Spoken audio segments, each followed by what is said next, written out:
ازاي ده حصل؟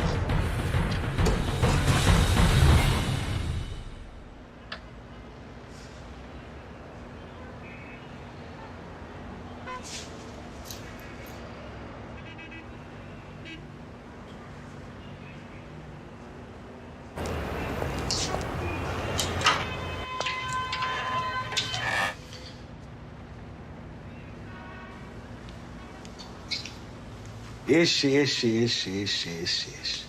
عم شاكر؟ عم مين بقى؟ ده انت اللي عم و60 عم.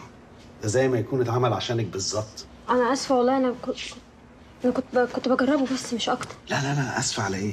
المحل كله بتاعك وتحت رجليكي، بس انت اللي مش عايزه تفهمي. انا هغيره حالا. لا تغيري لي. الفستان حلو عليك وعجبني على فكره. خديه واعتبريه مني ليكي هديه، ومش هخصم ثمنه من مرتبك. لا معلش، انا ما اتعودتش اخد هدايا من حد. ما انا عارف. بذمتك عينك هتطلع على الفستان ولا لا؟ على فكره يا سو، ده وان بيس وانا جايبه مخصوص عشانك. لا شكرا، عن اذنك.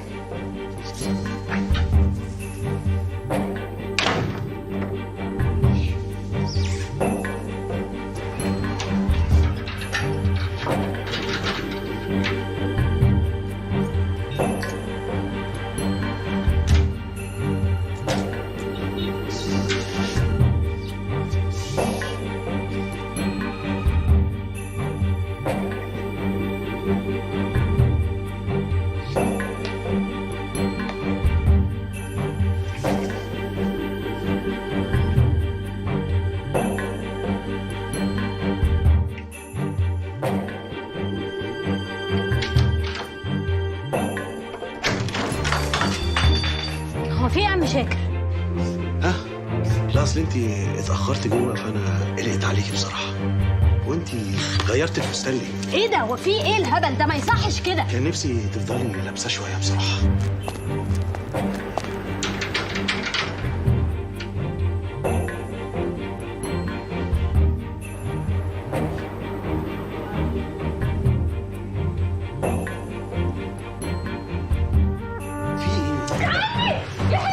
انا ما صدقت ان احنا بقينا لوحدنا ومحدش. ايه الهبل ده؟ اوعى. على فكره محدش في الدنيا هيقدر يسعدك قدي على فكره. ولا 100 من ساعه عينة عيسى بتاعك ده.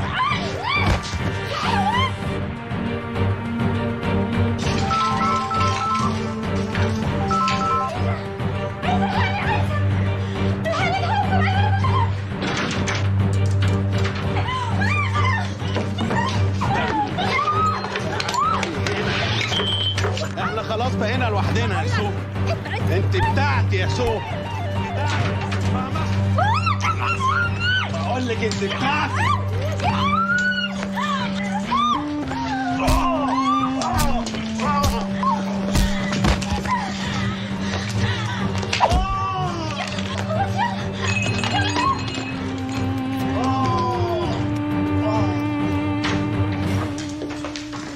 ايه يا ياسر؟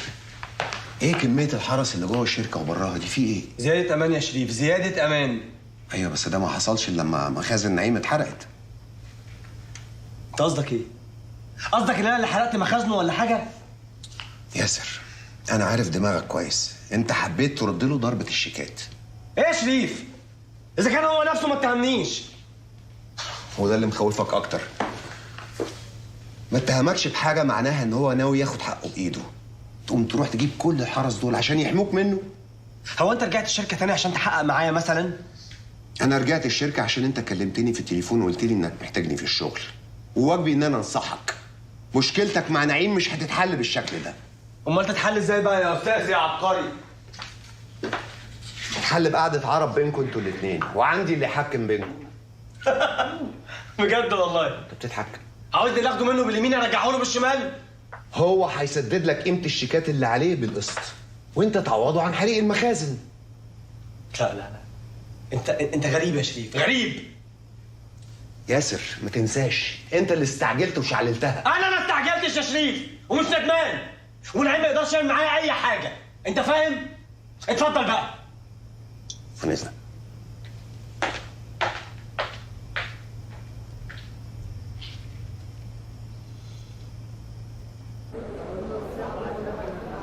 ليه حاولت تقتل شاكر عرنوس؟ انا ما حاولتش اقتل حد. يا باشا عيسى مش قاتل، هو كان بيدافع عني لما شاكر اتحرش بيا، حتى صاروخ مش هيقدر ينكر.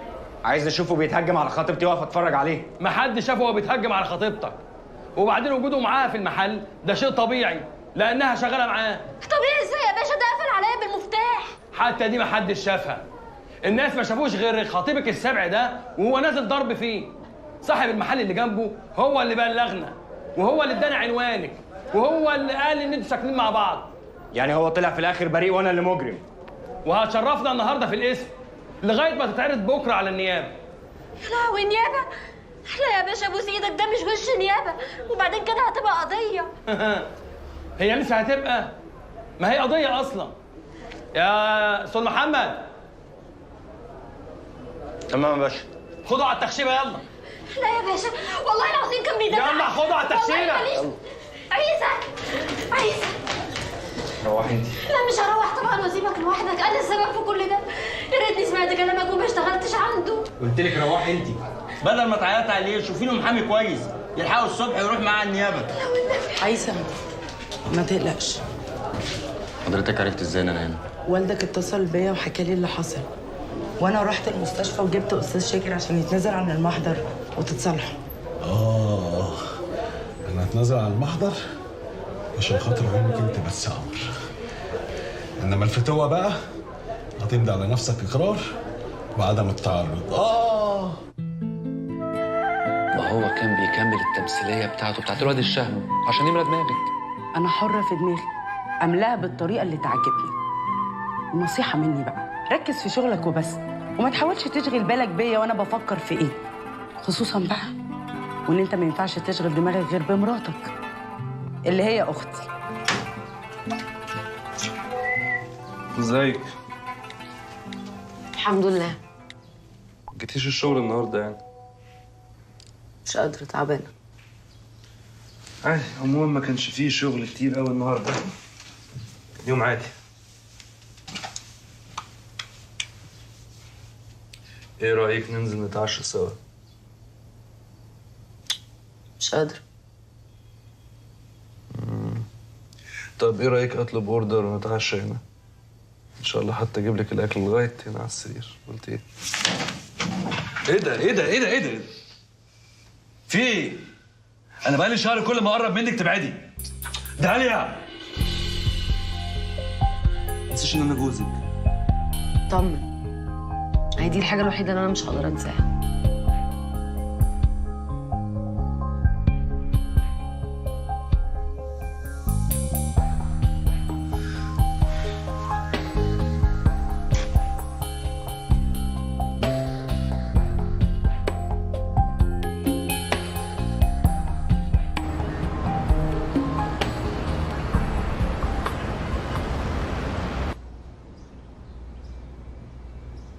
كنت حاسة اني هشوفك تاني. انا جيت النهارده علشان اشكرك. على ايه؟ لولاكي كان زماني مرمي في السجن دلوقتي. انا عملت كده علشاني انا، مش علشانك انت. انا اديت شاكر فلوس علشان يتنازل عن المحضر. بصراحة يا عيسى ما كنتش هستحمل انك تتسجن. متشكر على مشاعرك دي يعني. ولو اني يعني عارفة ان انت متورط فيها بسبب خطيبتك، بس مش مهم، انت تهمني. يا ريت اقدر اعمل اي حاجه ارد لك بيها الجميل ده. تقدر طبعا. طب قولي لي ايه هي وانا اعملها فورا. الوظيفة اللي عرضتها عليك لسه مستنياك، ما قدرتش اجيب حد مكانك. ايوه بس مفيش بس، انت مش قلت انك جاي تشكرني؟ يبقى خلاص، هي دي الطريقة الوحيدة اللي ممكن تشكرني بيها. انا محتاجة لك قوي يا عيسى. في الشغل عندي حاجات كتير قوي في الشركة ومحتاجة حد زيك يعني في كفاءتك وأمانتك. مش عارفه اقول لك ايه بصراحه. ما تقولش حاجة، فكر كويس، ويا ريت تقول لخطيبتك ان هي ما تقفش قدام مستقبلك. هحاول. هستناك من دلوقتي. بعد اذنك. باي باي.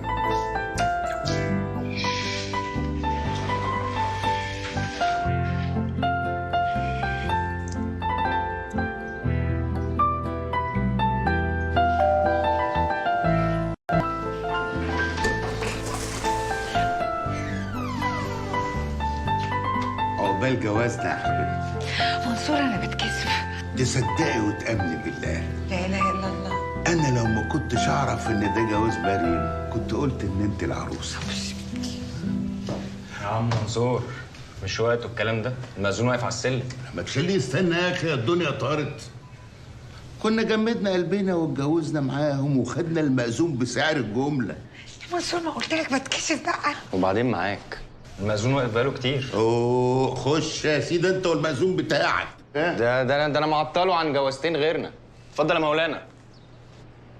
السلام عليكم ورحمة الله وبركاته. ايه يا ماما الدوشه دي في ايه؟ مبروك يا مريم، المأذون اهو. عادي يعني، لو ما كانش جه كنا هنجيب حد تاني. امال العريس فين؟ هو مش هنا؟ اصل انا هو ايه ما تقولي؟ اوعى تكوني شربتيه حاجه نيمته عشان ما يكتبش الكتاب. لا مش للدرجه دي، انا بس بعته مشوار شغل كده. شغل يوم كاتب كتابه؟ ايوه انا بعته يصور لي خناقه زوجيه تاني. لا يا ماما لا، بس بقول لك ايه، الخناقه المره دي غير اي خناقه. 3 عيلات عمالين يتخانقوا مع بعض ومولعين في بعض بقالهم ساعتين، والخناقه ايه؟ هو انت متخلفه يا بنتي؟ حابه تبهدلي الراجل يوم كاتب كتابه؟ وانا هعمل له ايه يعني؟ هو حد قال له يتجوز يوم الخميس؟ ما هو يوم الخميس ده معروف ان هو يوم الجوازات والخناقات. يعني هي خناقه الليله دي بين 2 عرسان زيكم كده؟ شفتي؟ هو عم منصور فهمها وهي طايره. والله حرام عليك اللي بتعملي فيه ده. انت تسكت خالص عشان انت السبب ان انا اتجوز دلوقتي. هربت منهم. هربت من مين؟ اهل العروسه منتخب ناشئين بتاع جمهوريه شبين كره القدم، لابسين جزم فيها استرزات من اللي بتوجع دي. عارفها دي. انها كانت حاميه قوي قوي، بس الحمد لله عرفت اصورها. بتهزر؟ توريني الصور كده؟ نعم يا اختي، هو ده كل اللي همك؟ يلا يا مولانا العريس وصل اهو. لا حول ولا قوة إلا بالله. هو هيتجوز ازاي ده؟ ما هنرممه فضيلتك. بقول لك ايه؟ هما ضربوك بس؟ على ما اذكر. متأكد؟ تهيألي ليه؟ ما خدوش منك حاجة؟ عيب عليك، الورق اهو، الموبايل هناك اهو. بنطلونك فين يا وسيم؟ وانا اقول سلهوب الهوا ده جاي منين؟ ما تخلصونا بقى يا جماعة، عندي جوازتين تاني. ثانية واحدة يا مولانا. وسيم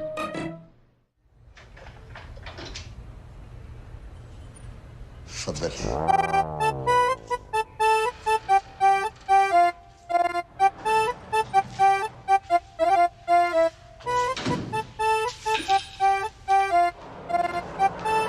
ألف مبروك يا عروسة.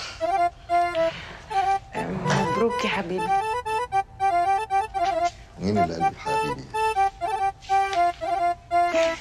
وانت اتجوزت مين الليله دي يعني؟ انا يا روحي.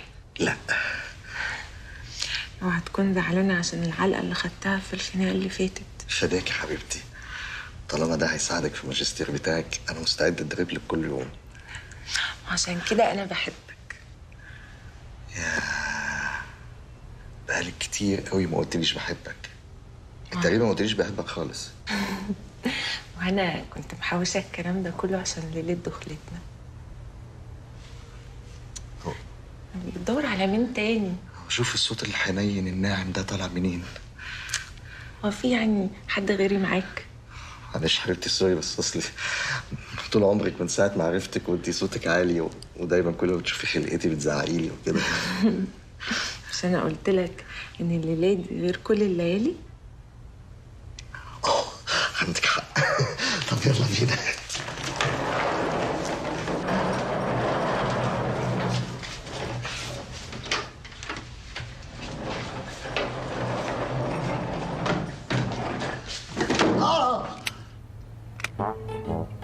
معلش يا روحي. مريم انت قفلتي ليه؟ اصلي هغير هدومي يا حبيبي. ايوه يا حبيبتي بس انا جوزك. ما هو انا يا روحي لسه ما خدتش عليك عشان اغير هدومي قدامك. ماشي مش مشكلة، استنى 5 دقايق.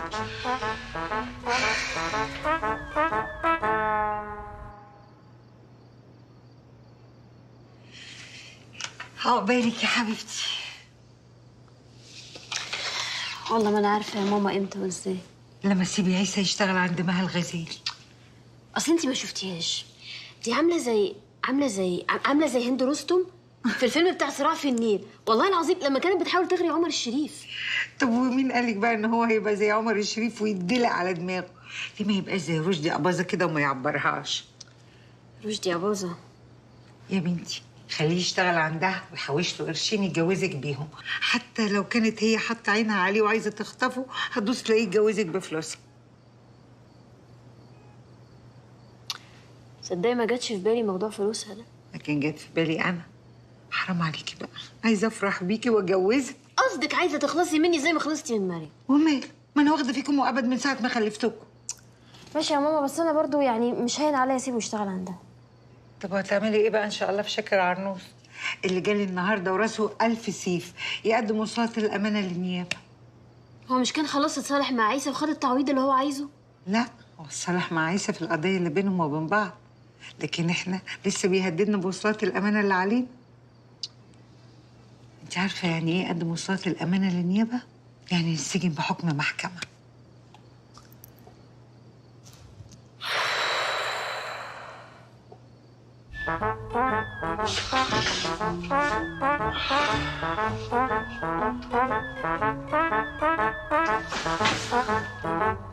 وحشتني قوي يا حبيبي.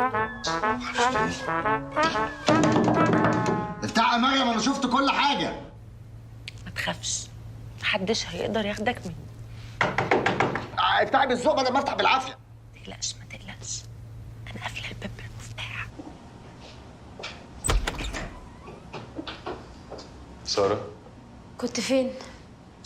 كنت بتمشى شوية. طبعا، ما انت مش جاي لك نوم علشان بتفكر فيها. هي مين دي؟ الشغلانه بتاعت الهانم. بص يا سارة، سيبك من الشغلانة دي خالص طالما هتزعلنا. بكت يعني ليلة الدخلة؟ ما هو يا حبيبي فاضل شهر على مناقشة رسالة الماجستير، وانا فاضل لي 4 شباتر، يعني كل اسبوع شابتر. طب ما تعتبريني شابتر من الشباتر ديت، محتاج بس مراجعة نهائية، اعتبريني الفهرس. وانا يا حبيبي لا بصي بقى انت المرة دي هتغيري هدومك بجد وانا هنقيلك بنفسي. قميص النوم اللي هتلبسيه في ليلة الدخ. ايه ده؟ ايه ده؟ كل دي كتب؟ ليه؟ اهي فوطة اهي. فوطة ويجي 100 كتاب؟ دي شنطة واحد في المعتقل. دي شنطة هدومك يا عروسة. ما هو انا مش هحتاج اكتر من كده. طب وانا؟ ما هو انت اللي ما صبرتش عليا لحد ما اخلص رسالة الماجستير.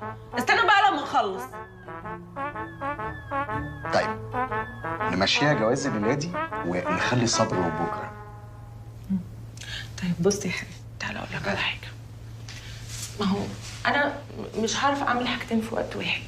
وبعدين انت جاي تعبان ومن العلقه بتاعت الخناقه الزوجيه. ايوه، هتوديني فين يعني كده؟ يعني مش هينفع.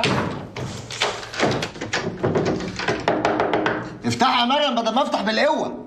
هتنام في الصاله بقى، معلش يا سيمو، اصل انا ما بعرفش اعمل حاجتين في وقت واحد. تصبح على خير. انا جيت لك اهو.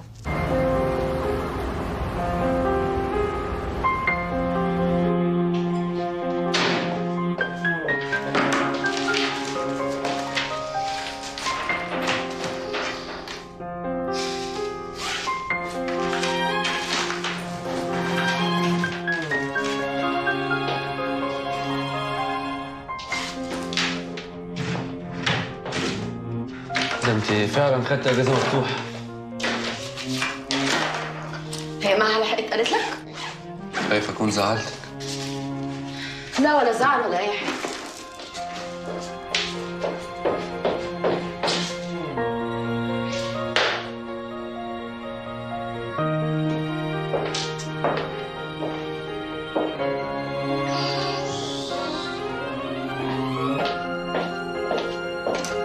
قالت لك ايه؟ ما قالتش حاجه. طب حصلها على البيت بسرعه. ما مش هتقول حاجه في البيت. ايه اللي حصل بينكم انا ما اعرفوش؟ هي يعني بقالها فتره مش عايزانا نلمسها. عايشين في بيت واحد وكأننا متطلقين. ليه؟ معرفش. بس انا وانا خارج من عندك في المكتب من كام يوم كده حسيت انها كانت بتصنط علينا. امتى؟ لما كنا بنتكلم عن عيسى قلت لي طلعه من دماغك وسيبني براحتي. ماشي.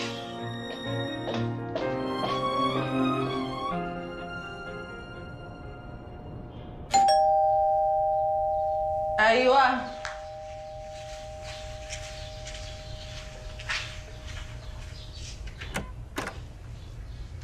ماما. ماما يا مصيبتي، وحشتني بقى يا بنت صينيته عمني. انت لسه بستان الفرح؟ اصل انا قعدت اذاكر طول الليل فرحت الاقي نومه بقى. امال فين المحروس جوزك؟ جوزي يمكن هو ده. ايه يا نهار اسود حماتي، ازيك؟ صباح الخير. صباحية مباركة يا عريس. مش قوي. انت كمان يا اخويا لسه ببدلة الفرح؟ انا مش قلت لك لما حد يجي يخبط تعالي صحيني علشان الحق استخبى. استخبى ليه؟ هو احنا عملنا حاجه غلط؟ لا ازاي بقى وانتوا وش ذلك؟ انتوا عملتوا حاجة خالص؟ الصباحية اهي، قال يعني عملتوا صباحية. الله نيلة. تسلم ايديك يا حماتي. تردلك في الافراح. عجبك الفضايح دي؟ فضايح ايه؟ انا مش شايفه اي فضايح. اتفضلي قدامي على اوضه النوم. اوضه النوم ليه بقى ان شاء الله؟ علشان بس توريني البيجامات فين. بيجامات. طب تعالى تعالى ورا.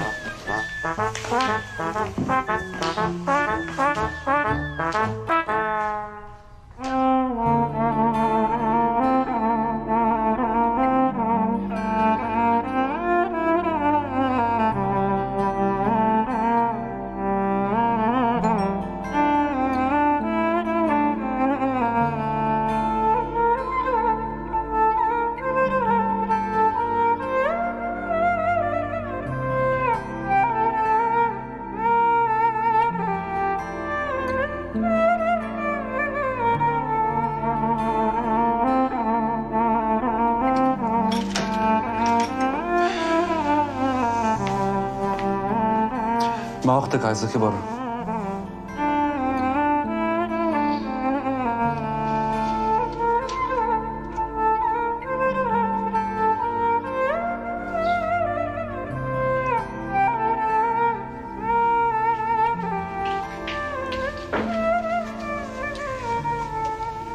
ضد انا جيت اطمن عليكي.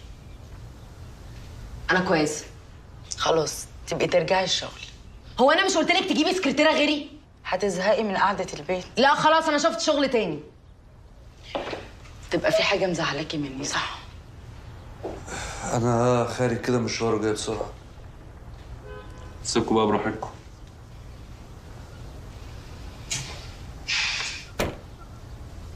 مش عايزه تقولي لي حاجه.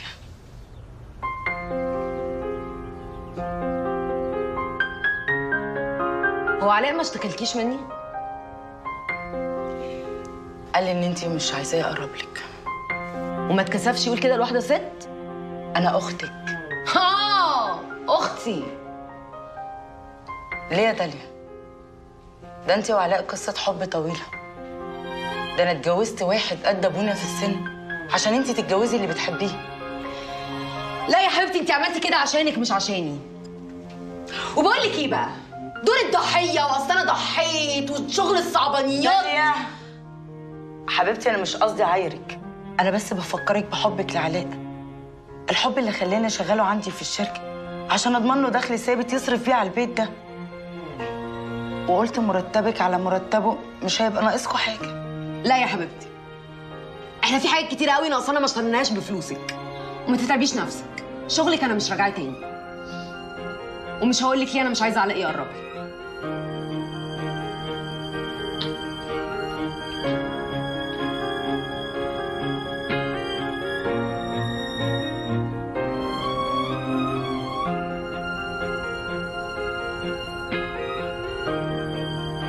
أنا ما صدقتش نفسي لما عرفت إنك شغال يوم صباحيتك. الصباحية دي كانت الصبح يا متر، أنا هفضل جنب المدام يعني ليل ونهار؟ يا راجل ده أنت جامد قوي بقى. يا ريت كل العرسان تعمل زيك. يا ريت كل الحالات ما تبقاش زيك. ليه؟ قصدك يعني عشان ما بدفعلكش فلوس وبقول لك إن الفيزيتا مقابل الأتعاب بتاعتي؟ يا كمشوشي أنت بتعمل إيه تاخد عليه أتعاب؟ نعم. قصدي يعني أنا شايف إن مشكلتك صعبة، لأنه لغاية دلوقتي أنا مش قادر أحدد أنت تشتكي من إيه. شوف، أنا من سنة 93 ما كسبتش قضية واحدة. حلو، إيه القضية اللي كسبتها سنة 93؟ لا ما كسبتش حاجة، دي كانت سنة التخرج. التخرج منظري بقى وحش قوي قدام عيلتي وقدام أهلي وجيراني. وأكيد طبعا الناس اللي أنت خسرت لهم قضاياهم. لا دول ما بحاولش أشوفهم تاني، ما مش ناقصة خانة. شوف يا متر كمشوشي، أنا شايف إن العلاج بتاعك إنك تحاول تستعيد الثقة بنفسك بإنك تكسب ولو قضية واحدة. عقدها لي بقى، عقدها لي. ليه يا كمشوشي؟ ما تشوف لي حل أسهل من كده. أشوف لك إيه تاني ما هو يا حبيبي ده علاج، ما هو ده. انا ما صدقتش نفسي لما قالوا لي انك شغال يوم صباحيتك. إيه يا جدعان أنتوا في إيه؟ الجملة دي بتقولوها كلكم ليه؟ ماله ده؟ أصل أنا قلت له نفس الجملة أول ما شفته وهو افتكرني بهزر. امال أنت كان قصدك إيه؟ إن الله حليم ستار بقى. اتفضل يا أستاذ كمشوشي، اتفضل. هنكمل الجلسة المرة الجاية. جلسة إيه واحنا لحقنا نقول حاجة الجلسة دي؟ يا كمشوشي يا عم اعمل بالفلوس اللي بتاخدها. يلا بتاع 93 يلا يا عم كمشوشي. أنا غلطان أساسا، أنت فكرك إن أنا لو في جيبي حق القعدة على القهوة كنت جيت لك، ولا في جيبي حتى حق باقة نت كنت جيت لك هنا؟ أنت فكرك إن أنا جاي بتعالج؟ ده أنا باجي عشان أنام على الكنبة الجلدي دي، أنا أهبل إن أنا جيت لك أساسا. يلا يا كمشوشي يلا يا كمشوشي. وسيم اوعى تكون لا عيب عليك يا راجل. والله شكلك عيسى. عيب يا ولد، لا طبعا عيب، ما تقولش كده، عيب عليك. طمني، رفعت راسنا قدام العمارة؟ ده من الدنيا كلها. بقول لك ايه؟ جواز حلو. احلى حاجه في الدنيا يا عيسى، يا ريتني كنت اتجوزت من زمان. بس بقى يا عم ما تقعدش تحنس في اهلي بموضوع الجواز ده. لا بجد يا عيسى، انا ما حسيتش بطعم الدنيا غير لما اتجوزت. يا ابن اللذينه.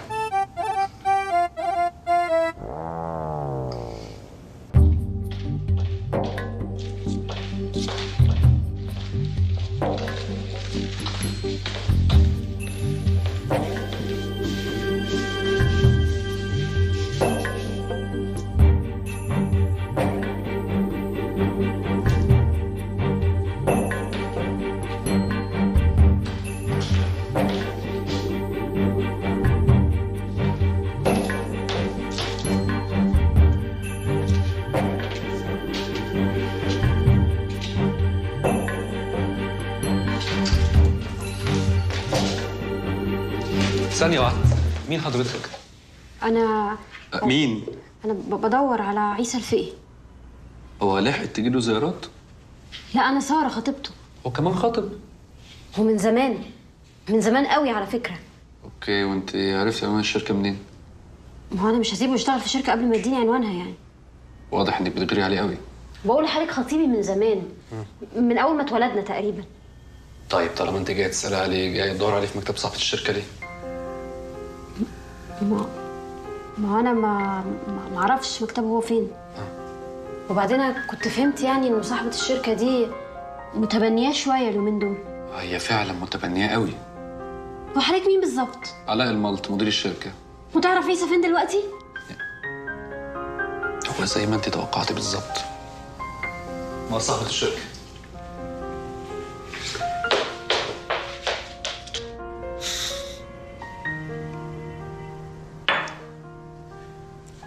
ها، في حاجة لسه مش فاهمها في الشغل؟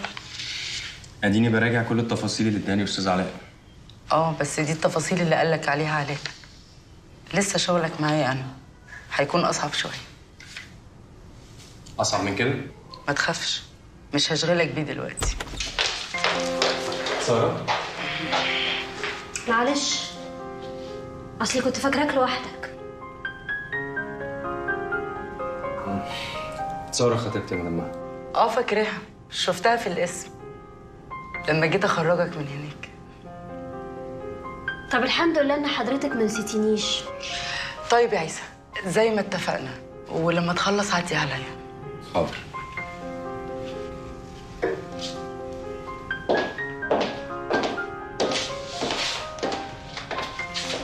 ممكن افهم الست دي كانت عندك بتعمل ايه؟ عندي؟ دي شركتها، خش اي حته هي عايزاها. ايوه، اشمعنى حتتك انت بالذات؟ وايه بقى اللي انتوا اتفقتوا عليه وبتفكرك بيه قبل ما تخرج؟ ساره، هو انت عامله عليا كبسه؟ لا، انا جاي ابارك لك على الشغلانه الجديده. فكرتني بامي لما جت معايا المدرسه اول يوم. الله يرحمها. بس ما قدرتش تيجي معاك كل يوم. قصدك ايه؟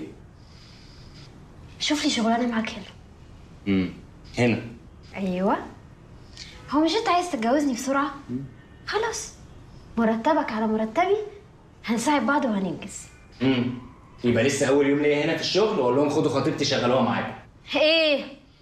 الهانم مش هتوافق؟ وطي صوتك. زي الفريق ما بتحب الشريك؟ لا، وعلى ايه؟ انا هروح لها دلوقتي اقدم استقالتي وانزل معاك. بقول لك ايه يا عيسى، من غير تهديد، قدامك اسبوع واحد تفكر فيه، يا تشغلني معاك هنا بالذوق، يا اما والله العظيم هنط لك هنا كل يوم بالعافيه. يا رب تكوني اطمنتي على خطيبك.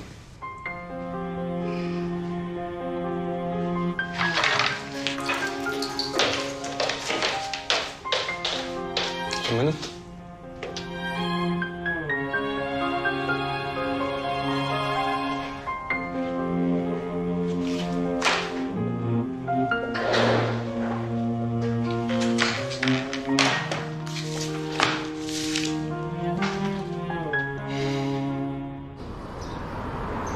افرجك يا عيسى راسك ازاي الهبل.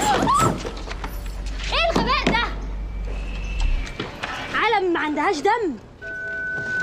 انت كويسه؟ كويسه ايه البجاحه دي؟ كنت هتموتني وتقولي انت كويسه. هموتك ايه بس يا فندم؟ حضرتك اللي عديتي مره واحده. انت اللي سايق وانت نايم، ولا تلاقيك بتتشات على الفيس. على الفيس؟ لا حضرتك انا مش بمسك التليفون خالص وانا سايق. تبقى ما بتعرفش تسوق يا خفيف، وتلاقيهم مطلعين لك الرخصه بالرشوه ولا بالواسطه، ولا حد عارف انت جاي منين اصلا. كده كتير قوي على فكره. لا ده كده قليل خالص على فكره. واحده غيري كانت جرتك على الاسم وعملت لك محضر، بس حظك بقى ان انا مش فاضيالك. العالم العرر اللي على الصبح دي حاجه قرف.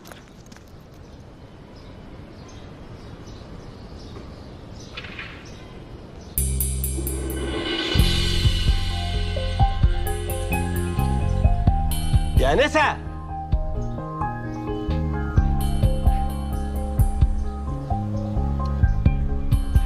غريبة قوي.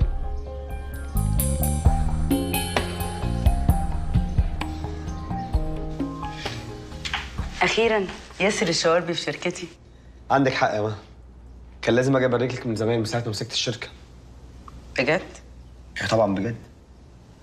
ما انت من ساعة ما مسكت الشركة ما فيش ما بيننا غير كل منافسة شريفة. ومسامح في اللي فات؟ انا مش بس مسامح في اللي فات، انا كمان مركز في اللي جاي. شكلك جاي في مصلحة. مصلحة مشتركة بيني وبينك. شفت الدنيا؟ خير. المناقصة بتاع جامعة النور. انت داخلها معايا؟ انت اللي داخلها معايا. والمطلوب؟ المطلوب يا مها تشوفي تحبي تاخدي كام عشان تسيبيها وتخرجي. للدرجة دي ياسر انت خايف اخد منك المناقصة؟ لا يا مها، ما هو انت كده كده مش هتاخديها. انا بس عايزك تخرجي بره عشان معانا منافس غلس شويه. نعيم. طيب انت عارفه كل حاجه اهو. انا بقى عايز اخرجك منها عشان استفرد بيه. انت مش قادر تنسى انه خطف منك توكيل المانيا، ها؟ شفتي بقى؟ وبعدين واحده بواحده، محدش عارف، ممكن يكون ربنا بعت لي المناقصه دي عشان اعرف اخطفها منه. عارف المشكله في ايه؟ انه ياخد منك المناقصه دي كمان وتبقى 2-0. لا يا ما، بس انا مش خايف من ده. ياسر انت مش خايف غير من ده.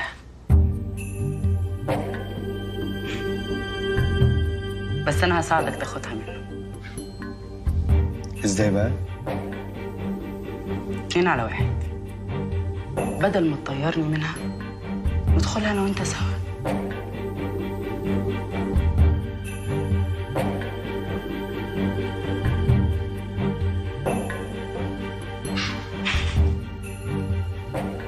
طب يا جماعه، انا مش عايز اوصيكم، احنا اهم حاجه عندنا هنا هي النظافه. هو ده عنواننا. طيب اتفضلوا انتوا دلوقتي. شكرا شكرا. مبروك يا مختار، المحل يجنن يجنن. مبروك علينا. لسه عايزني اشتغل معاك؟ طبعا. وانا اشتريت المطعم ده كله الا لما انت وعدتيني بكده. خايفه اقصر رقبتك. لا عمرك عملتيها ولا هتعمليها. يعني جايز ما الاقيش وقت. مش مهم، المهم تلاقي نفسك. ثانية واحدة. بصي بقى يا ستي، أنا محضر لك إيه؟ ايه ده؟ ده اليونيفورم بتاعك. ده كأني لسه متخرجه من الجامعه وبستلم شغل النهارده. حلو قوي يا مختار. نفس إحساسك بالظبط. مش أنت اللي قلتي لي لازم نبتدي من أول وجديد؟ طب الولاد هنعمل فيهم ايه؟ ولا حاجة، نعزمهم على الغدا هنا، هييجوا هياكلوا وينبسطوا، وبعد ما ياكلوا أكيد هيسألوني يا بابا مين اللي عامل الأكل الحلو ده؟ أقول لهم تعالوا بقى معايا عشان أعرفكم بالشيف الجميل اللي عمل الأكل ده كله. ساعتها مش هيقدروا يقولوا لك اقعدي في البيت ولا تبطلي تشتغلي. بس خلي بالك هم هيجوا كل يوم وياكلوا ببلاش.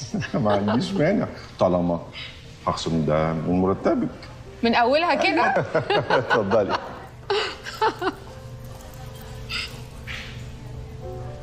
يا فندم طبيعي اخو حضرتك يفضل تعبان طالما ما خدش الدواء اللي انا كتبته له. ايوه يعني انا ايه اللي مطلوب مني حضرتك دلوقتي؟ هل اجي اديله دواء في بقه؟ لا انا مش في العياده، انا في مؤتمر علمي بره مصر. طب ثانيه واحده لو سمحت علشان رئيس المؤتمر جه. ايوه عمر خد تعالى انت باين حد؟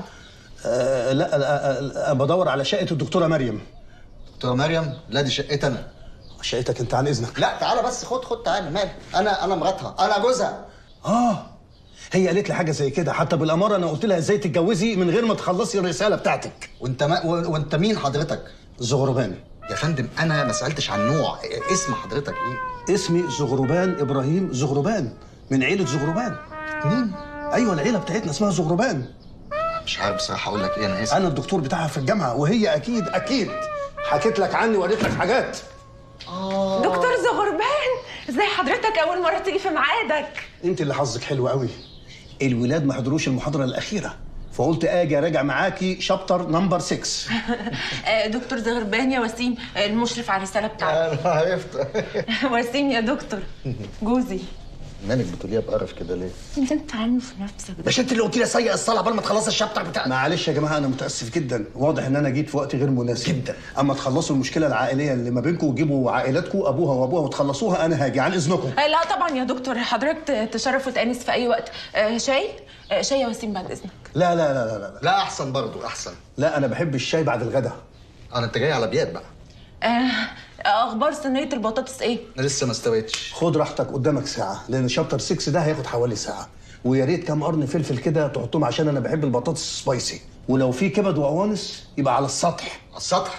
سطح الصينيه مش سطح السطوح. طب حضرتك تحب الحلو ايه؟ ده على مزاجك انت وذوقك، حاجه بسمنه بلدي. اتفضل يا دكتور. اتفضل يا فندم. نورت والله. اتفضل. ده جاي مطعم.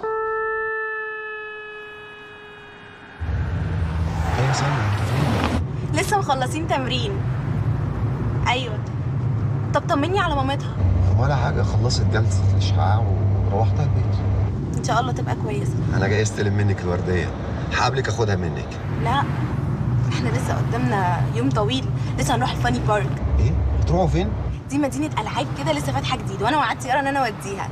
ايوه يا سلمى، بس هي معاكي طول النهار. وفيها ايه لما تفضل معايا لحد بالليل؟ طيب ومين هيروحها؟ ما تقلقش انا هوصلها.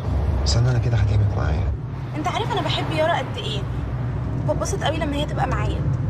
طب يا ريت ما تتاخروش بالليل. لا مش هنتاخر ما تقلقش.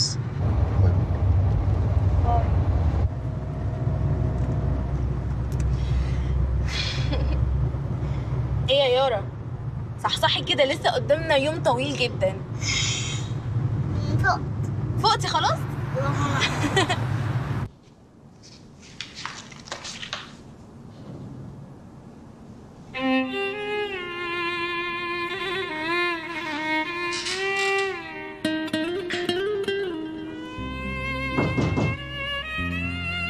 صباح الخير. يا ترى لسه فاكراني؟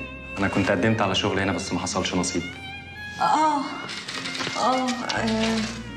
فاكره حاجه زي كده.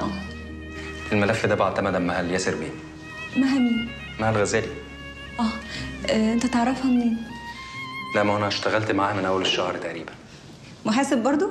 ايوه. الملف ده فيه ايه؟ ورق مهم. مدام مها خافت تبعته على الايميل وقالت لي ان ياسر بيه هيبعت معايا ورق هي طلبته منه. طب اتفضل استريح وهرجع لك تاني. اتفضل.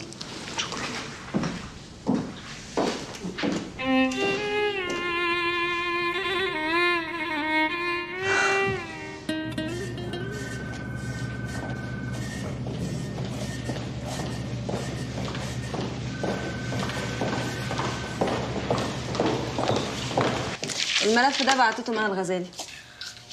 الغزالي. طب يا شريف، اقراه وقول لي رايك. غير ما اقراها، الست دي مقلقه جدا بالنسبه لي. ليه بقى ان شاء الله؟ يعني سمعتها وحشه قوي في السوق. كان لازم ترجع لي قبل ما تروح لها. لما رحت لها عشان تطلع من المناقصه هي اللي عرضت عليا الشراكه. انا شايف لو دخلنا معاها شراكه في المناقصه دي هتتعبنا جدا. انت تعرف ايه عن الست دي مخوفك قوي كده؟ اعرف انها اتجوزت واحد قد ابوها عشان تلهب فلوسه، وحتى بعد ما مات راحت هي ومحامي زورت ورق ولهفت نص التركه، وهي ملهاش غير التمن يا ياسر. شريف دي مسائل شخصيه ملهاش اي علاقه بموضوعنا اصلا. انا شايف اللي تعمل كده مع جوزها وعيلته هتعمل معانا اوحش من كده لو شاركناها. انت شايفه ايه؟ والله انا شايفه هناخد مصلحتنا منها ونأمن نفسنا كويس جدا. احنا هنمضي عقود والمحامي هيراجعها كلمه بكلمه. انا من رايي رانيا. والله انا عملت اللي عليا ونصحتكم، وقريب قوي هتعرفوا ان كلامي كان صح. عن اذنكم.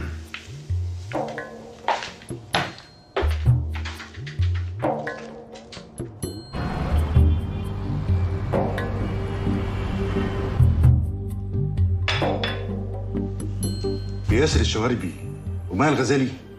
معلومات اكيده يا قائد. صاحبك مش عارف يلعب معايا لوحده، بيتحمى في الستات ولا ايه؟ او يمكن هي اللي لعبت في دماغه، ما انت عارفها مش سهله. هيموت وياخد مني المناقصه دي. قال يعني هيهدى بعد ما خدت منه التوكيل. بس هي يا كبير كانت ضربه في الجون. بس انا رأيي شايف برضو ان احنا لازم نعمل ديفنس، الاتنين مع بعض يقلقوا بلد بحالها. خلاص نفكهم من بعض. مش عارف بس متهيألي كده الشواربي مش هيفرط فيها بسهوله. بس ما هتفرط بسهوله، انا عارفها كويس. يبيع ابوه عشان خاطر الفلوس. حلاوتك يا كبير. بنت حلال قوي مع الغزالي. مدام رانيا بعتني اسال سيادتك تشرب ايه؟ تصدق ان انا كنت عارف ان انا هشوفك النهارده؟ ايه ده هو انت؟ طبعا ما لحقتش تنساني. لا طبعا. طب اوعى تكون بقى جاي هنا عشان تاخد وظيفتي. لا اطمن، انا طموح بس مش قوي زيك كده. ماشي، حس كده بقى انا هجيب لك واحد جوافه انما ايه من عمال ايديا. اشمعنى جوافه؟ لا بص بقى جوافه انا يعني ما يتحكيش عليها، يعني زي الملاك. ما اقول لك ايه، بص دي ممكن تخش موسوعه جيمس. قصدك جينس؟ جيمس جينس يا سيدي، ممكن يعملوا لها موسوعه تانية والله. ماشي يا عم. ها اجيب؟ هات يا عم الجوافه. خلاص هجيب لك شويه شاي خفاف.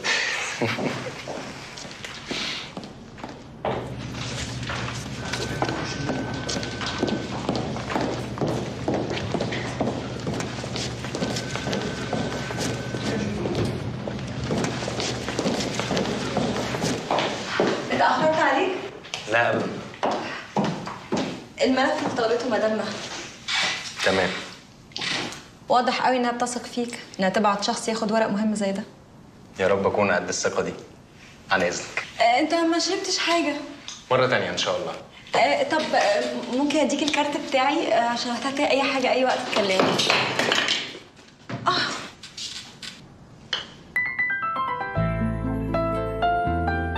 حصل خير معلش.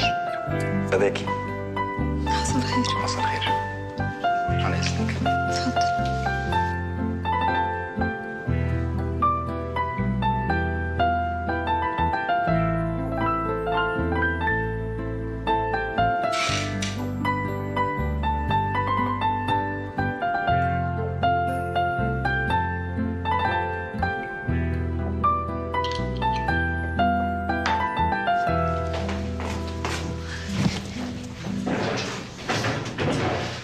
عارفة أروح فين؟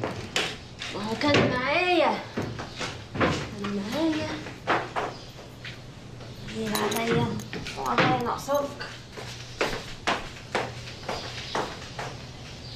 ربي بقى الدوخة دي. في ايه يا بنتي؟ انت لسه بتدوري على الموبايل؟ عندي أمل يا ماما، عندي أمل إن أنا ألاقيه ضايع مني في البيت هنا. يا حبيبتي تلاقيه واقع منك مطرح ما العربيه كانت هتخبطك. بس بقى يا ماما بعد الشر يا رب ما يكونش ده اللي حصل. ليه؟ عشان اللي لقاه هيسرقه. يا بنتي حرامي خير، مش جايز يرجعهولك. هو في حد بيرجع حاجه اليومين دول؟ ما هو لو كان عايز يرجعه كان رد عليا، انا من ساعتها عماله اطلبني الموبايل غير متاح. ليه شال الشريحه؟ ايوه ما هو هيشيلها ليه بقى الا اذا كان سرقه؟ ده لو بني ادم محترم كان حاول يوصل لي عن طريق اي رقم من اللي موجودين على الموبايل. طب استني، امسكي خدي كلميه من عندي. انا بقولك من ساعتها عماله اطلبه. امسكي بقى بلاش دلع. انا قلبي حاسس ان هو بقى اتسرق وانا هدوخ عليه. لا الله ولا فالك. الرقم المطلوب مغلق او غير متاح. شفتي؟ اهو برضه غير متاح. اتفضل يا فندم، ادي الضحيه بتاعت سيادتك اهي. ايه يا ماهر؟ ما عرفتش تصلحه؟ والله يا فندم انا كان اسهل عليا ان انا اصلح نفسي، ده انا لفيت على العتبه كل عباقره المحمول في العتبه وما حولها، قالوا لي ان ده اتصنع قبل ما يتولدوا اصلا. قبل ما يتولدوا؟ مالها بترن عليه دلوقتي؟ هي مين سعادتك؟ وانت مالك يا ماهر؟ انت مالك؟ انت بتدخل في خصوصياتي ليه؟ لا تمام سيادتك، اصل انا صعبان عليا ان انت يعني تمسك موبايل زي ده، الصراحه مش قيمتك. لا يعني يا ريت يا ماهر انا ما اصعبش عليك، ممكن؟ طبعا. خلاص ولا في حاجه تاني؟ لا خالص. ماشي نادي لي بقى انسه امل. حاضر. اتفضل. هي امل يعني هي اللي هتصلحه ولا يكون موبايل مصدي ده هو اللي هيجلب له الحظ؟ تقول حاجه؟ ده انا بقول يا رب يكون الموبايل لسه فيه الخط يعني. الخط؟ لا ما اتاخدش الخط، ما تقلقش يا ماهر. يا فندم. امل عايزك تبعتي حد يجيب لي تليفون كويس جدا في اسرع وقت يا ريت. دلوقتي؟ ايوه دلوقتي. عايز اصلح الشريحه اللي هنا واحطها في موبايل جديد. يا حبيبي بس الخط اللي في التليفون ده لازم يتقص عشان يتحط في اي تليفون. اتصرفي يا امل، خديه معاكي وخلي اي حد يتصرف بس بسرعه، موبايل كويس والنبي. تليفون مين ده يا ياسر؟ ده وقته؟ يعني بجد ده سؤال في وقته؟ خلاص سوري.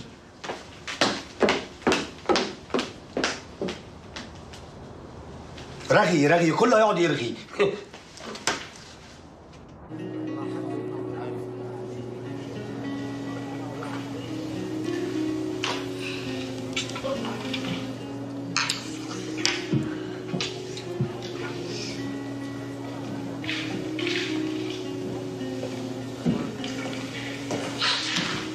مساء الخير.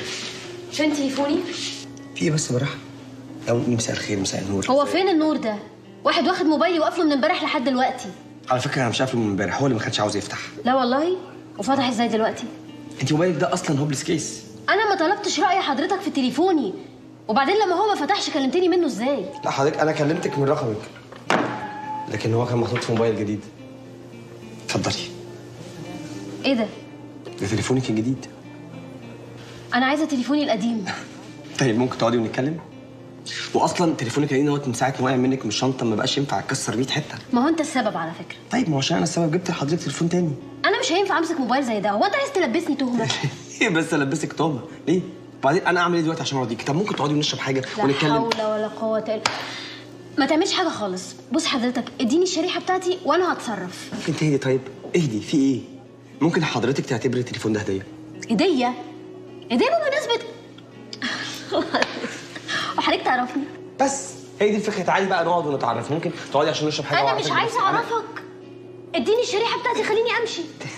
انت غريبه قوي على فكره. وبعدين مش هينفع خلاص، الشريحه اتقصت عشان تحط في تليفونك الجديد. هعمل لها وصله واكبرها. لا ده انت فعلا غريبه جدا بقى. انت اغرب على فكره. اديني الشريحه. طيب اهدي ما تزعقيش بالراحه. ايه ده؟ خلاص اهدي. ايه الهبل ده؟ مثير ذوقك على فكره. اتفضلي. فرحه كده تضحكي. لا ده انت اهبل بقى. ربنا يسامحك على فكره.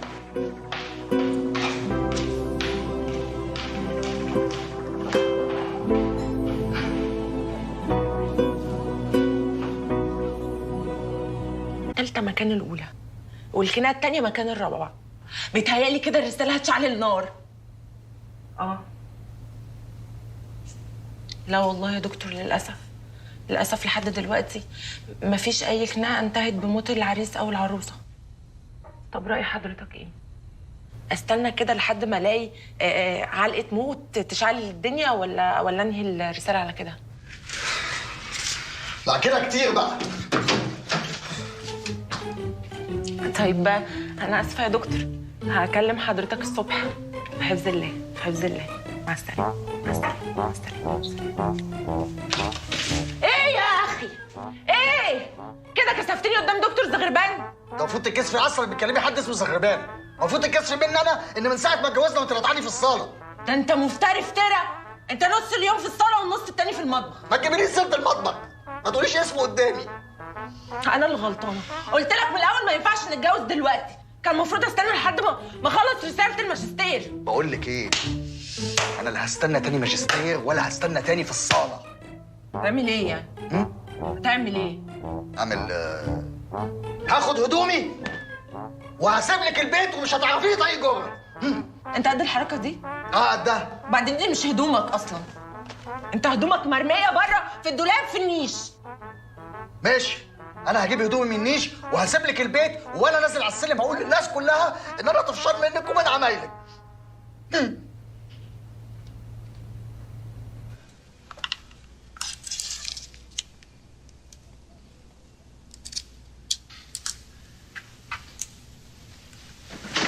مش ده برضو التليفون اللي خلتني اشتريه لك النهارده؟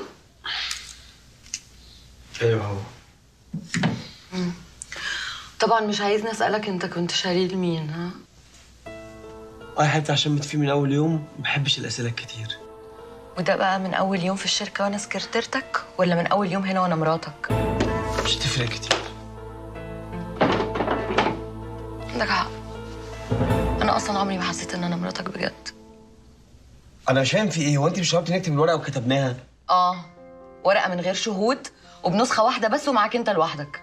هتفرق بقى معايا النسخه ولا معاكي؟ هتفرق، علشان يوم ما هتقطعها مفيش اي حاجه هتثبت حقي. حته الورقه دي بقى هي اللي تثبت لك حقك.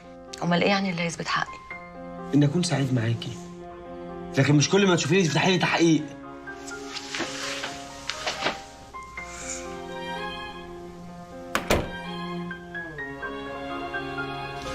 ده الملف اللي طلبتيه من شركة الشواربي، أنا جبتهولك امبارح بس كنت مشيتي. كنت فاكراهم هيبعتوه مع حد من عندهم. لا ما هم يعرفوني. منين؟ يعني كنت هشتغل عندهم بس ما حصلش نصيب. طب الحمد لله. الحمد لله إن ما حصلش نصيب؟ لا ما اقصدش يا عيسى، بس لو كنت اشتغلت معاهم ما كنتش هتشتغل معايا. أستاذن أنا؟ عيسى رايح فين؟ رايح لأستاذ علاء. أستاذ علاء مديني شغل أكبر من حياتي.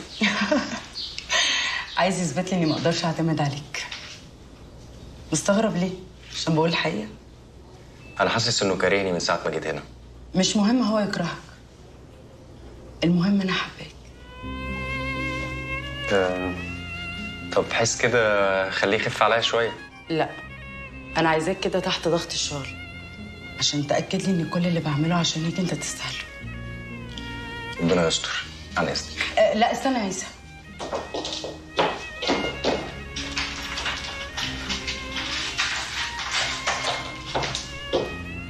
ده مفتاح عربيتي، افتح شنطة العربية هتلاقي فيها شنط لبس كتير. أبعت حد يجيبهم لك؟ لا جيبهم لنفسك، أنا نقيتهم لك كلهم على ذوقي، يا رب يعجبوك. هو أنا بلبس وحش؟ لا لا لا خالص، بالعكس أنت بتلبس حلو قوي. بس أنا بقى عايزاك أشيك راجل في الدنيا. أنا آسف مش هقدر أقبله.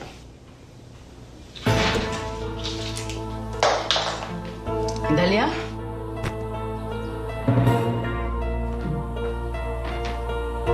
عم منصور؟ ايه اللي جابك هنا؟ انا مرات صاحب العياده، انت ايه اللي جابك هنا؟ ما هو جوز حضرتك صاحب العيادة من زمان بيتحايل عليا عشان اجي امسك له العيادة. بصراحة في الآخر صعب عليا واضطريت أوافق. صعب عليك؟ من امتى بقى؟ من ساعة ما اتجوزك. ممكن تحافظ على كلامك شوية؟ خلاص خلينا في كلامك انت جايه له ليه بعد ما طردتيه من شقته؟ هو اللي قال لك كده؟ مش لازم يقول. واحد جاي بشنطة هدومه هيبقى جاي بيها ليه عشان يبيعها؟ ما أكيد جاي مطرود. هو اللي مشي من نفسه. ما هو من عمايلك. لو كنت انت لو سمحت ممكن تخليني اتكلم مع جوزي شوية؟ ماشي.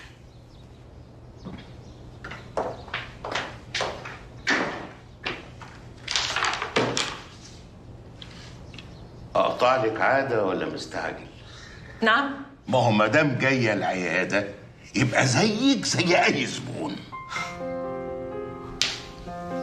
ما قلتليش يعني انك جايه النهارده؟ انا ما كنتش اعرف ان انا جايه. تبقي اكيد جايه في حاجه مهمه. جايه اخد ورقي. يعني ايه؟ بدور على شغل بره. يا بنتي انت شفتيني جبت حد مكانك؟ لا ما انت هتضطري ان انت تجيبي حد مكاني. وانا اللي فاكراكي عائلتي وجيتي لاختك اللي محتاسه من غيري. ما بلاش كلامك ده بقى، انت اصلا عمرك ما حسستيني ان انت محتاجه لي في حاجه، دايما محسساني ان انا اللي محتاجه لك في كل حاجه. عشان كده انت عايزه تمشي؟ ممكن تسيبيني براحتي؟ موافقه بس مش دلوقتي. امال امتى؟ لما انت تلاقي شغل احسن من هنا وانا الاقي سكرتيره اشطر منك. مها اكيد انت مش عايزه تزعليني اكتر من كده صح؟ بصي يمكن الكام يوم اللي جايين يثبتوا لك ان احنا ما نقدرش نستغنى عن بعض. عيسى هيشيل نص الشغل وانت هتشيلي النص التاني. اتفقنا؟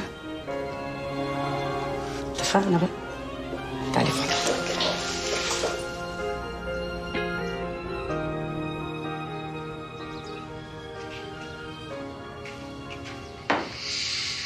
اهلا يا دكتور. انت قاعده كده ليه؟ هو عم منصور ما قالكش ان هو دفعني كشف بره ولا ايه؟ والله يا جدع برضه النظام نظام.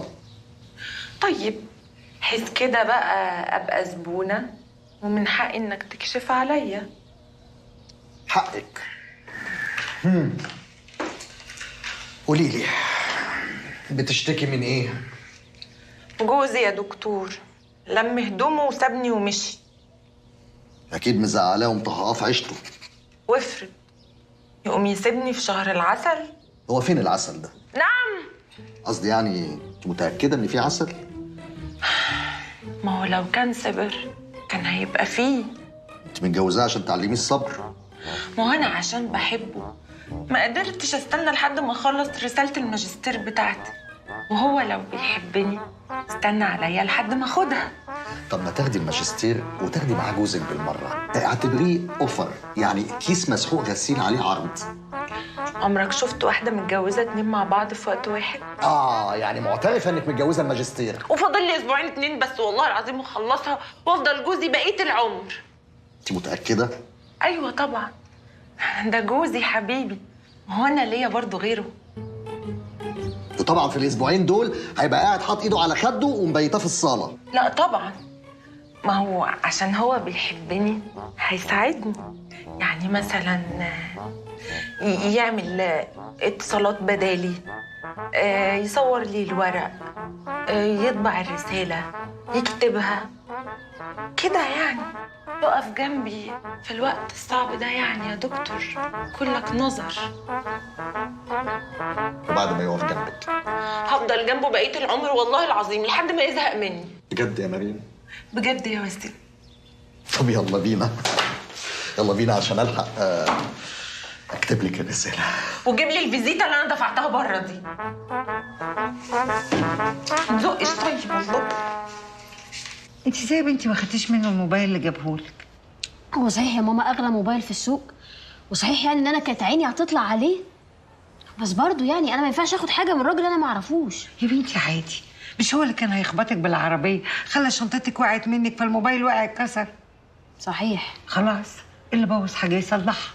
مش عارفه بقى يا ماما، انا ساعتها كرامتي نقحت عليا من غير اي 60 لازمه. باين عليه راجل غني. بقول لك ايه، عربيته ما تجيبيش اخرها. عرفتي هو مين؟ لا بس هو تقريبا كان طالع عند زفتة الطين دي المهببه اللي اسمها مها الغزالي، ما بيجيش من وراه غير المصايب. ايه راجل اعمال زيها؟ جايز، بس برضو يا ماما انا ما كانش ينفع اخد حاجه من واحد ما اعرفوش، صح ولا غلط؟ طيب تفتكري هو؟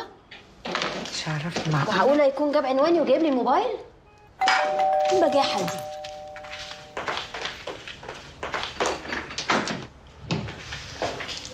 هيثم، امالك بتقوليها من غير نفسي كده ليه؟ لا بس انت يعني ما قلتليش انك جاي. عاملها لك مفاجأة. ايه ده؟ ايه ده؟ موبايل جديد بدل اللي اتكسر. لا ما تقولش يا عيسى بجد. بس خلي بالك ده لو اتكسر انا مش هجيب لك حاجة تاني. الله ده حلو قوي. الله، ربنا يا ابني ما يحرمكوش من بعض. بس ده باين عليه غالي قوي يا عيسى، ده معدي ال1000 جنيه. انت جبت فلوسه منين؟ من عرق جبيني والله. واحد صاحبي شغال في الموبايلات اخدته منه بالقسط. تعبناك معانا يا ابني، مش كفايه عليك الاقساط اللي بتدفعها كل شهر؟ كله يهون يا خالتي. المهم ساره ما تقعدش من غير موبايل. لو طلبت حته من السما هجيبها لها. طب يلا ادخل يا ابني على بال ما اعمل لكم الشاي. تعالي ادخل.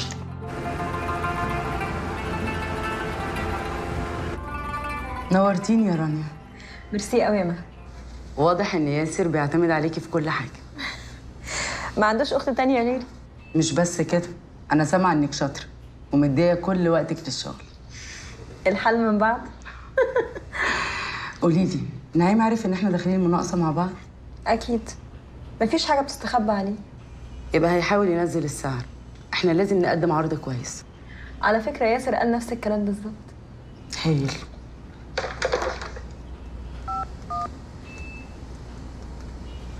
ايوه عايزه، ممكن تجيب لي صوره من السجل التجاري والبطاقه الضريبيه؟ ماشي، باي. انا الجمعه والسبت هبقى في العين السخنه. ايه رايك نتقابل الحد يكون المحامي خلص العقود؟ خلاص اتفقنا. اتفقنا. تعالى يا عايزه.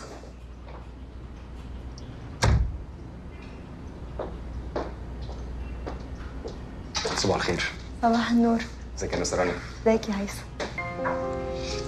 واضح ان انتوا تعرفوا بعض. اه طبعا. عايسى كان هيشتغل معانا. قال لي، بس على العموم برضه هو شغال معاكم، ما احنا مصلحه مشتركه. اكيد. بعد اذنكم. اتفضل.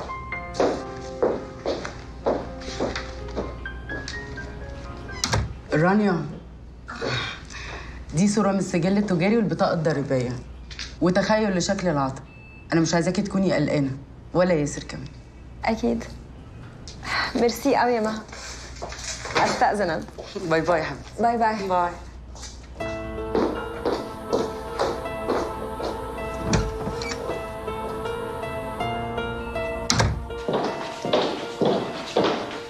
باي.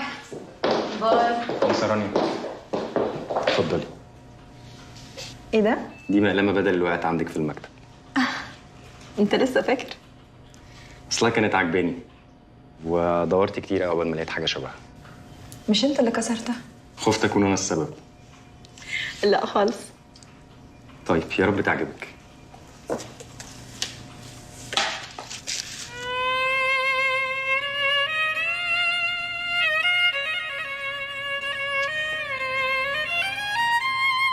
ميرسي قوي يا هيثم. عفوا. عن اذنك. اتفضلي.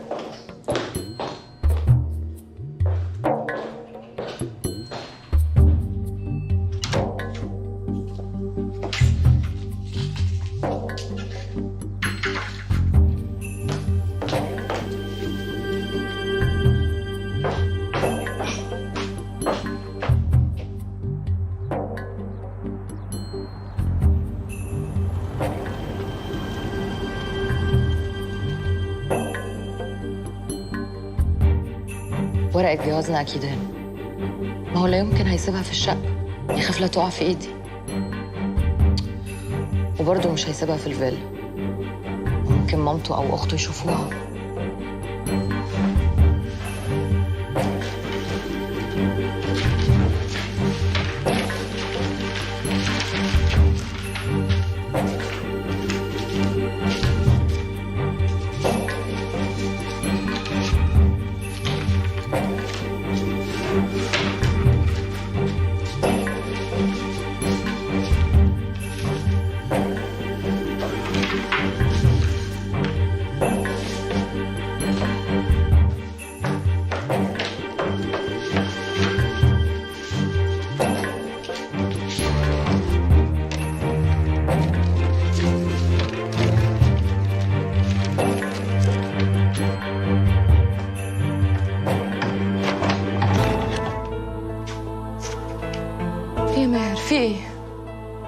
لا مفيش، انا قلت بس يعني ما فاضلش حد الا احنا في الشركه، فكنت حابب اسالك يعني لو تتغدي معايا.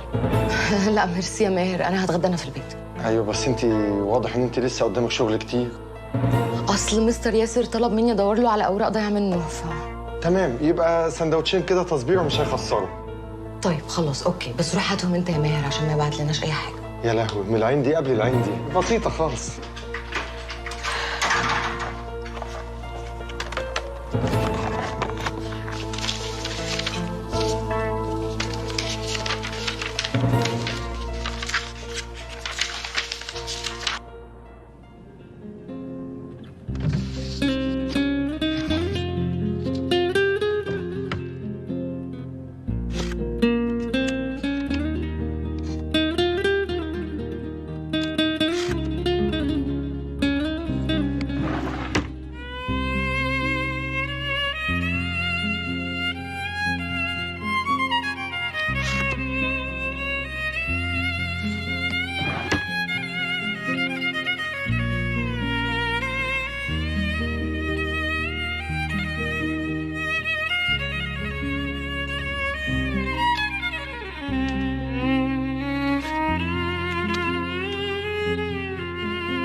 وليد، مساء الخير.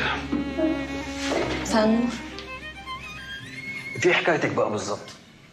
هتفضلي كتير كده مش فاضيالي ولا ايه؟ معلش يا وليد، انا الفترة اللي فاتت يعني كان عندي شوية شغل. لا يا رانيا، في حاجه جواكي مغيراكي. ليه بتقول كده؟ عشان انت طلبتي ان احنا نأجل الجواز، وواضح انك ناسيه ان احنا لسه ما اتخطبناش رسمي لحد دلوقتي.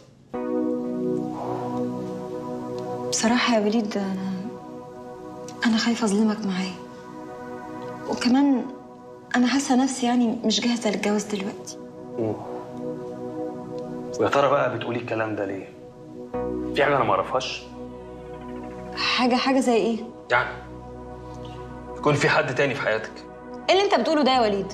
حاسب على كلامك وأنت بتتكلم معايا. بقول لك ايه يا رانيا، اوعى تكوني فاكره ان انا جاي هنا اتحايل عليك عشان تتجوزيني. انا اعرف انساكي كويس قوي، ولو فينا حد هيخسر في الاخر مش هيبقى انا. بعد اذنك.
ايه رايك في الاوتيل بتاعي؟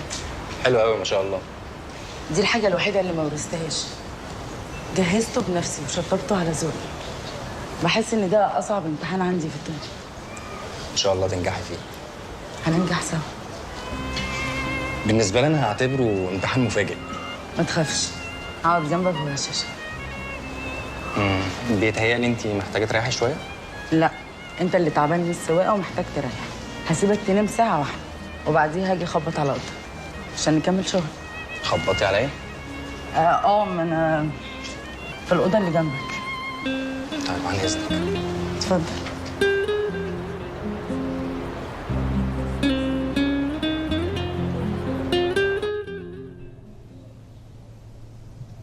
ما ترد. ماشي مش هسيبك على فكرة.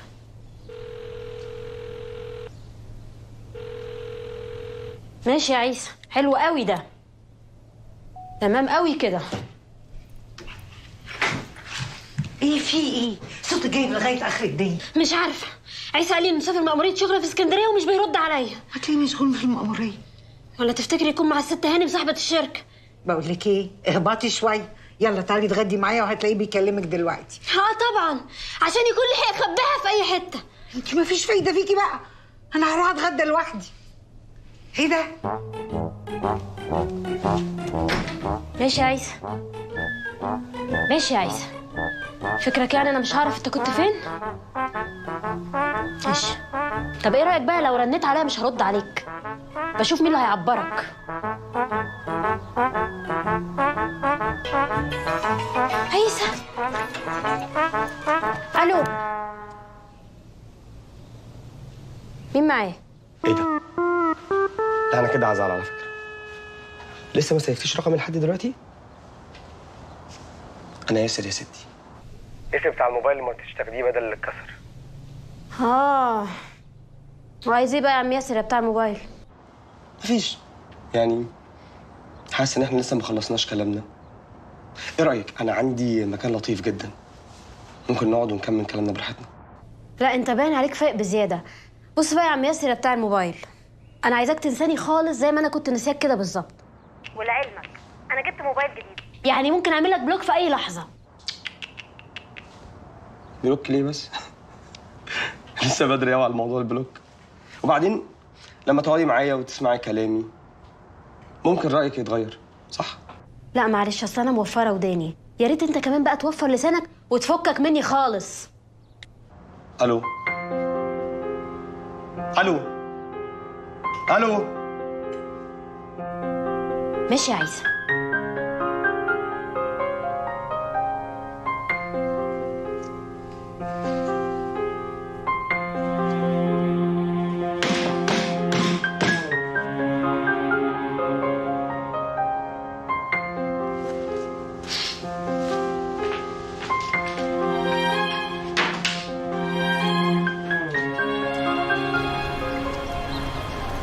جيت السخنة قبل كده؟ 3 مرات تقريبا. أنا كنت باجي كتير مع رحلات الكلية. طب وانت ايه اللي خلاكي تسيبي الكلية قبل ما تتجوزي؟ مفيش يا عيسى. بابايا ما كانش لاقي شغل، وماما كانت محتاجة تتعالج بره، واختي كانت محتاجة تكمل كليتها. فجأة لقيت نفسي عشان أنا الكبيرة لازم أنا اللي أدفع الثمن، وأتجوز راجل أكبر مني ب30 سنة، وأدي الثمن لعيلتي كلها. ايوه بس الثمن ده انت اخدتيه، بقيتي سيدة أعمال وصاحبة اوتيل. أنا ما اتجوزتش حسين عشان فلوسه، أنا اتجوزت حسين علشان أعيش معاه دنيته، لأن دنيتي ما كانتش عاجباني. ايوه بس كده الصفقة ما تبقاش خسرانة. أنا كنت بقول زيك كده، بس حسين كان بيحبني قوي وأنا اديته كل حاجة، بس اكتشفت بعد ما مات إن أنا عندي حاجات كتير قوي لسه ما اديتهاش لحد. عارف يا عيسى، أي ست بتفرح لما بتلاقي راجل بيحبها، بس ما بتلاقيش نفسها بجد غير مع اللي هي بتحبه.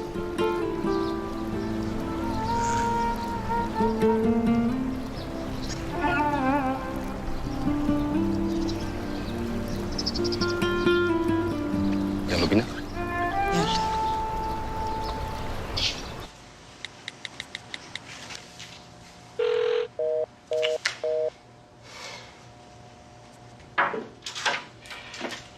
فاضي شوية؟ هاتي موبايلك ثواني. خير، في حاجة؟ بس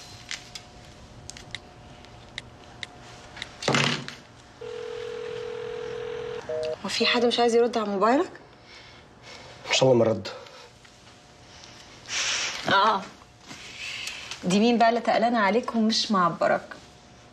لا هو مش وقتك خالص على فكرة. تعرف حالك هيتصلح امتى بجد؟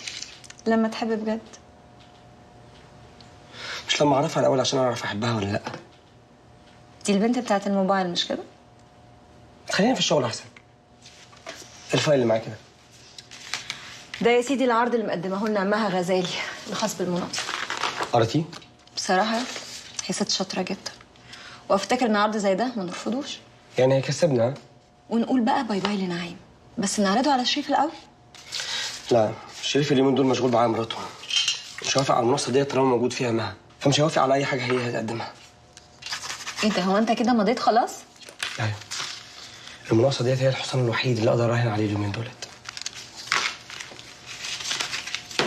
اتفضلي.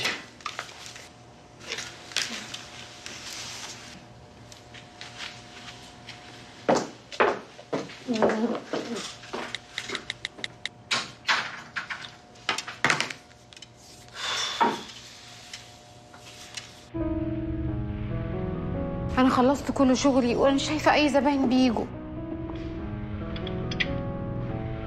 اهي فرصة حلوة عشان ناخد راحتنا في الكلام مع بعض. هنتكلم في ايه بس؟ اللي مش قادر اقولك بقالي سنين انا بحبك. هو بقى ده اللي انا كنت خايفه منه. قصدك تقولي هو ده اللي انت كنت حاسة بيه.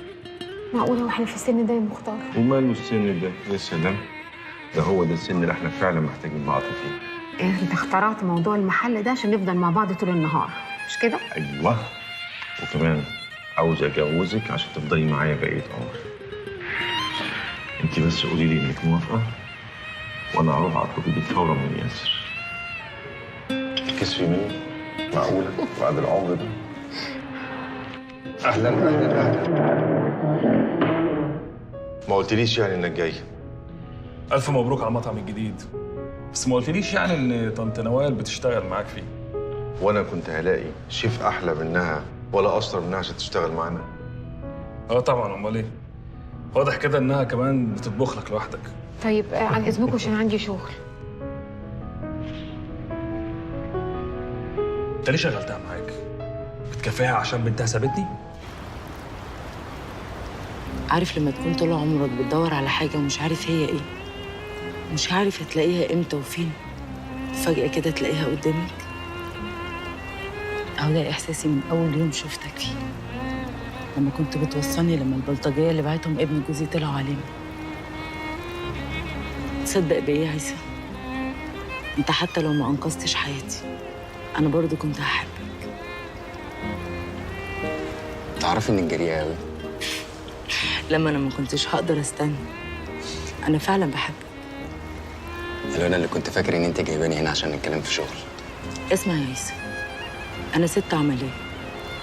أنا هعرض عليك أهم وأكبر صفقة في حياتك. نتجوز، وكل واحد فينا يدي التاني اللي هو مش هيلاقيه عند غيره. أيوة بس إيه يا عيسى؟ بقول لك بعرض عليك أهم صفقة في حياتك، ترد كده بسرعة. بس أنت عارفة إن في حد تاني في حياتي. عارفة، وعارفة إنك بتحبها، بس ده قبل ما تشوفني. اسمع يا عيسى، أنت عاجبني وأنا كمان عاجباك، وما بطلتش تفكير فيا من أول يوم شفتني فيه. ولو أنا مش متأكدة من ده ما كنتش عرضت عليك الجواز دلوقتي، وخطيبتك دي مش هتحبك قدي ولا هتعرف تديك اللي أنا هديهولك. ولو هي حقيقي بتحبك وخايفة على مستقبلك هتسيبك ليه؟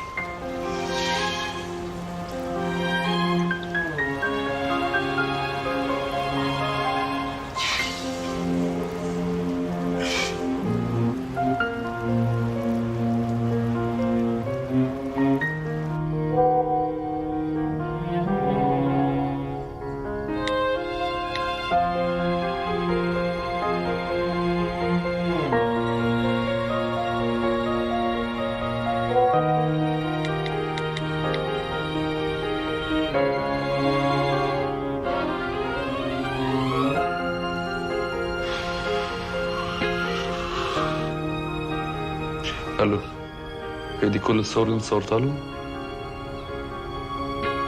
طيب تمام، لو في اي صور تانية جديدة تبعتها لي على طول. بقول لك ايه، لو شافوك او حسوا انك مراقبهم اهرب فورا قبل ما يعرفوا مين بعتك. فهمت؟ السلام.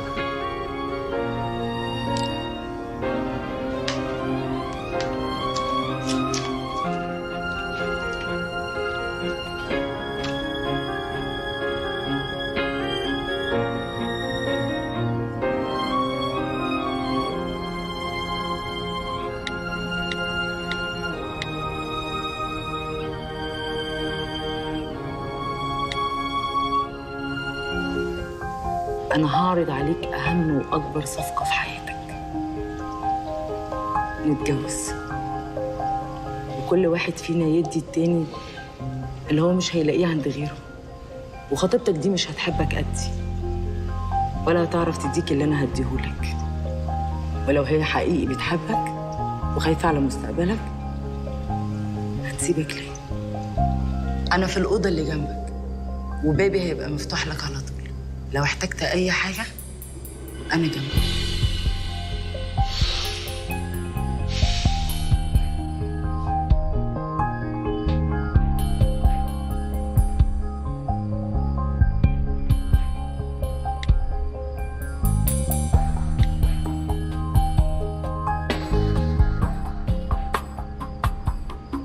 الو، يظهر كان عندك حق. مفيش حد هيحبني اكتر منك. بمناسبة ايه الكلام ده يا عيسى؟ بمناسبة ان انا بقالي يوم بحاله ما شفتكيش. انت فين؟ ما انا قلت لك ان انا في مأمورية في اسكندرية. لوحدك؟ لوحدي. ترجع امتى؟ بكره هكون عندك ان شاء الله. طب خلي بالك من نفسك. لا اله الا الله محمد رسول الله.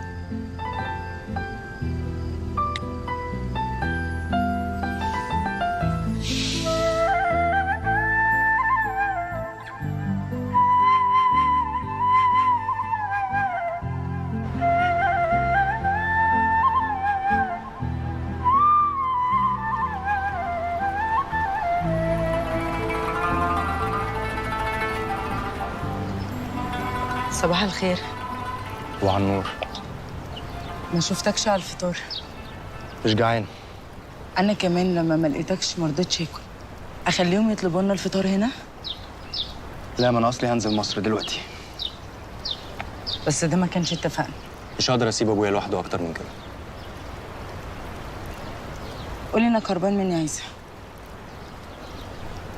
تعرفي انك فرصه حلوه قوي واي حد يتمناها الا انا. مش عارف اذا كنت هتعرفي تفهميني ولا لا. ساره فعلا ممكن تسيبني ليكي لو عرفت ان ده في مصلحتي، بس انا اللي مش هقدر اسيبها. من ساعه ما اتولدت وانا ما جربتش اعيش من غيرها، وطول الوقت حاسس ان انا عايش ليها. لو سبتها هبقى بظلمك اكتر ما هظلمها، لان مش هيبقى عندي حاجه اديها. الدرجه دي انت خايف منها؟ خايف عليها وخايف على نفسي من غيرها. مش خايف على نفسك من غيري؟ دي استقالتي، انا كتبتها امبارح قبل ما انام. ليه؟ ما هو انت اصلك بالنسبه لي باكج على بعضه، مش هينفع اخد منه حته واسيب الباقي. بس انت كده تخسر كتير يا عيسى. عارف، بس هفضل كسبان نفسي. عن اذنك.